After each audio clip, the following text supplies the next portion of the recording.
Are you planning to take legal action? Yes, I am. I mean, the video is down now. But I mean, but more so, out, it's out and it's over. Coming out saying that they seen Trey Songz sitting on Diddy's lap, making out in a room. They invited him to join. I'm gonna tell you something right now. God damn. That Maserati or that Lamborghini would leave. Man. Trey drive, Diddy car right over there, Biscayne Bay. So, Keke Palmer just left the entire internet stunned after calling Diddy out for turning almost every single male artist in the industry into his boy toys and making them do questionable things at his infamous parties. She even dared his supporters to come for her if they wanted to prove her wrong. But it was silence from that camp, because they all know Keke might tell a joke, but she'll never tell a lie, and now everyone's wondering if Keke just cracked open a can of worms Trey has spent years trying to bury. Because the next detail ties him directly into Diddy's world. See, here's the thing. Everyone else might have moved on from Diddy and the horrific things he did, but Keke Palmer hasn't, and she made that clear in a recent interview on Club Shay Shay where she talked about victims speaking up. She looked dead into the camera and dropped the line without flinching, and when Shannon Sharp didn't even crack a joke, that's when you knew it was serious. Roll the clip, because this is the exact moment Keke put Diddy's name back in the fire. I know it's hard. If somebody doesn't want to speak out, I'm also not that person to pressure them, because there's been other things that I've endured that I ain't spoke out about. No, I haven't put it in the book. Why? Why? I don't know how. I don't know what the reason would be to bring it up, or what it would be to talk about. And again, I'm very cautious of everything I say and everything I do, because I don't like to be salacious. I like for everything I say to have a reason and a meaning. And with that video, it was hard to speak out about all of that, because I didn't want people to think I was trying to just say, like, he was trying to get at me, he wanted me, because I don't think that's what it was about. It was just about power. And sometimes people's prowess is their power. If I think you want me, then I can use that to get you to do what I want. I think it was simply that. I didn't want him like that. I respected him. I didn't see him that way. And so that's why it went the way it went. And I just wanted to stand up for myself, because I felt that I hadn't stood up for myself in the moment. So when the video came out, that's what you saw. And so I think for anybody, speak up when you feel that the time is right, but always get it out. Always tell somebody, speak it, talk it through, figure out how to process what it is you went through, that you experienced. Because a lot of women, I'll be honest, a lot of women have been and don't even know. That's the weird nuances that it comes to when it comes to culture in our society. It's so embedded that a lot of people don't know when they're even being or when someone did something inappropriate. Oh, but she didn't stop at calling Diddy out. Keke made sure to let everyone know that Trey Songz was the way he was, partly because people like Diddy created that environment for him to become like that. Now, those who know the history between Keke and Trey Songz were not surprised that she also had so much smoke for him, but others were confused, wondering what he did that was so bad. And once they got to digging, they found receipts that finally cracked everything open. Before we even get into Trey's history with Keke, here's what really pushed fans to side-eye him. That leaked clip from one of Diddy's infamous parties. Y'all know the one. It started making the rounds around the time of Diddy's arrest last year. When the clip first leaked, people brushed it off as another wild party moment. But look closer. Trey, Odell, and Justin aren't just sipping drinks. Pay attention to what Justin does right after. That single wipe across his mouth. That's what turned the internet upside down. And here's the footage everyone's been dissecting.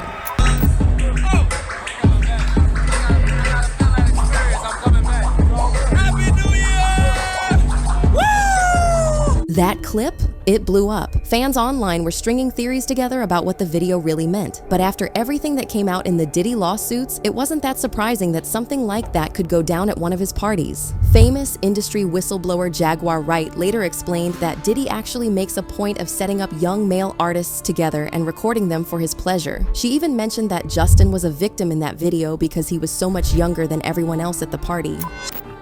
Just like it wasn't no fluid that Justin Bieber was wiping away from his mouth when he brought his face up from Odell Beckham's groin in a club with Trey Songz on the lookout.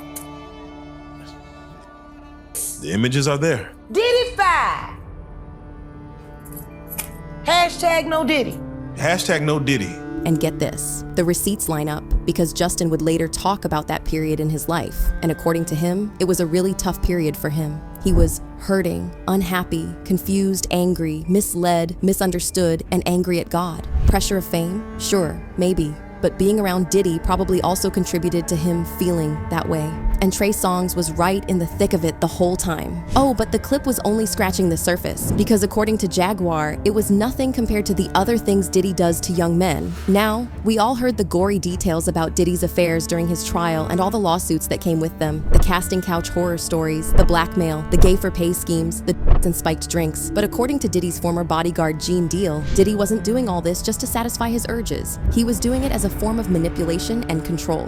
Gene witnessed many of Diddy's encounters with men, and according to him, it's even worse than anyone can imagine. He mentioned artists like Justin Bieber, Usher, and even J. Rule. And that's just a few of the men that Diddy allegedly had on his roster. What really makes this whole thing sinister is that none of the guys mentioned are openly gay or even queer. They allegedly did all that because Diddy either groomed, threatened, or manipulated them into it. And with Trey Songz, there are actually recordings of Diddy making him do all these things. Diddy's former bodyguard big homie CC actually witnessed this many times, and according to him, many of those tapes are being sold on the dark web.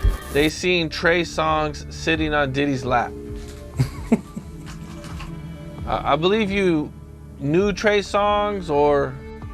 So I've seen some stills of some videos that are for sale, and there's some real popular streamers coming out saying that they seen Trey Songz sitting on Diddy's lap making out in a room. They invited him to join. He declined it. Because when you get to these parties, bro, they collect everybody's phone. It don't matter who you are. That phone is getting collected. So at this point now, it's just your word against theirs. And the scary part of all this is that when these guys leave their encounters with Diddy, they go on to become violent or a to the women around them. And that's why Keke hates Trey Songz so much. Because what he did to her, it's not something she's ever going to forget. And this is where Keke's connection to Trey becomes crystal clear. Because their beef goes way back, long before this latest scandal. It all started in 2017 when Trey released the music video to his song, Pick Up the Phone. Keke had said she didn't want to be in the video. But not only did Trey disrespect her wishes, he also put her in such an aggressively suggestive manner after she repeatedly said no. The video, of course, blew up because Keke was in it, and she faced major backlash for it. Not Trey, who put her in it after she said no. Not the video director, not his record label. It's like everyone forgot she was the victim in this situation and just put her on blast for nothing. It was just too much. And eventually, Keke snapped. She went online and put Trey Songz on blast, exposing him for and trying to control her. In one tweet, she wrote, "This is preposterous. How am I in this video, Trey? After you found me in a closet hiding because I was so afraid of any more conflict. Literally, my last option was to hide because you all would not listen when I said I did not want to be in the video the first time." Oh, but she didn't stop there. Keke was heated. Trey had tried to force her to be in the video by offering her food, alcohol, and sexual intimidation. And she wasn't about to let Trey get away with any of this. Just because you give someone food and alcohol and throw in a little sexual intimidation doesn't mean they'll buckle. You disrespected me as a young woman whom you've known since she was 12. Defied my wishes and showed your lack of respect for a brand that took me 14 years to build and put me in the video against my wishes. Come on, bro. I clearly said no and you said okay. Yet I was being secretly filmed when you told me, let me just show you the idea? Wow. Keke was clearly really hurt by Trey's disrespect and coercion, but he didn't give a hoot what she felt. You would think he would at least be sorry or something. Instead, he acted like she was making a fuss over nothing. His response on Twitter exposed his true feelings about the whole thing. He said, "Baby girl buggin', point blank period. Got my number, coulda called. Saw the cameras and the lights, heard action. I don't do this Twitter-ish, girl. You know me and got my number." F out of here. Keke didn't back down though. Whatever Trey's plan was, it didn't work. Because she doubled down on her claims that she did not consent to being in his music video. She even posted receipts on her IG stories clearly showing that Trey crossed the line. When the pressure became too much, Trey eventually backed down and deleted the music video. But the damage had been done. Keke has already faced way too much backlash. The whole thing nearly ruined her reputation that she had spent years building. Are you planning to take legal action? Yes, I am. I mean, the video is down now. But I mean, But more it was so, out, it's out and it's over. But I feel more so my point isn't to say, it's not just specifically about this person, this guy, and what he did. It's the overall idea that you can't just do stuff to people. However, Trey's weird behavior didn't end with Keke. If anything, it got worse. It would turn out that Keke wasn't the only one with a story. A lawsuit soon dropped that pulled Trey's name back into the headlines, this time in a Miami courtroom. The lawsuit was filed by a woman named Jahara Jeffries, who accused Trey of assaulting her at a Miami nightclub on New Year's Day in 2018. According to court documents, Trey and Jeffries met after she attended a New Year's Eve party at Diddy's home on Star Island. She and her friends had been leaving the party to go to a club when Trey pulled up and offered them a ride. Trey was allegedly drunk, and according to the lawsuit, Diddy made sure there was more than enough alcohol flowing for Trey to get totally wasted. When they got to the club, Trey allegedly invited Jeffries and her friends to his private table. And that's when things took a dark turn, because while Jeffries was dancing on a couch, Trey allegedly violated her with his fingers. While in shock, another woman approached her to see what was wrong, and the woman told Jeffries that Trey had also done the same thing to her. Eventually, Jeffries and her friends got back into Trey's car to leave the club, but Trey was still moving suspiciously, so she decided to start recording him with her phone just in case he tried any funny business. But when Trey realized she was recording him, he flipped out. He tried to knock the phone out of her hand. And when he couldn't, he told his driver to stop the car, then forcibly pulled her out of it. As if that wasn't enough, he then allegedly threw water in her face and threatened and ridiculed her. After Jeffrey's lawsuit, fans started digging, and they kept finding the same disturbing pattern in old party footage. Trey, always at Diddy's side, always out of control. Just watch one of these clips. The body language says it all, and once that lawsuit made noise, old insider leaks resurfaced, painting an even uglier picture of Trey's climb in the industry. For example, a few years ago, an insider leaked that Trey was giving favors to some of Diddy's music executive friends in exchange for career opportunities. The insider said Trey was allegedly caught giving favors to the CEO and a chairman of Def/Jam Records. Don't believe me? Ask L.A. Reid. The insider added that Trey slept with the right men in the industry to achieve mainstream status. Ask his ex-lover and boyfriend, Brandon Hines. All of this apparently started as far back as 2011, when Trey Songz was just getting to the height of his career. And around that time, he and Diddy were super close. Not just that, but Diddy was also close with L.A. Reid, Clive Davis, and Andre Harrell, who all allegedly took part in those infamous freak-offs. You know, the same ones where young male artists were allegedly passed around and made to perform all sorts of acts in exchange for promises of fame and wealth. But wait, it gets even creepier. Allegedly, many of these men don't leave these arrangements scot-free. They end up contracting deadly S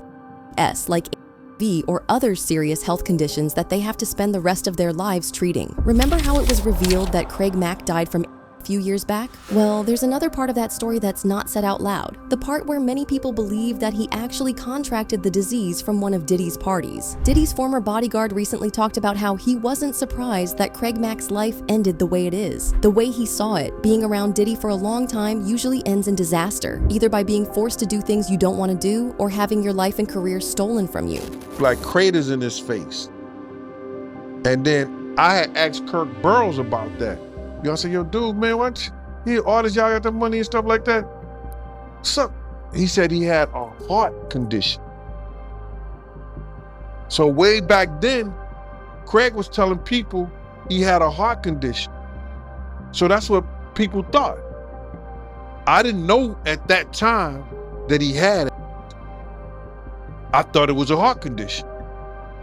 You understand? And then some years ago, I spoke to Roxy. And she confirmed that with me about the V stuff. I wasn't gonna never say nothing about it, but I think she said something on a guy named Storm Monroe, his show, and she said something in and said something in the article and everything about that. But that's just crazy, man. That's wild.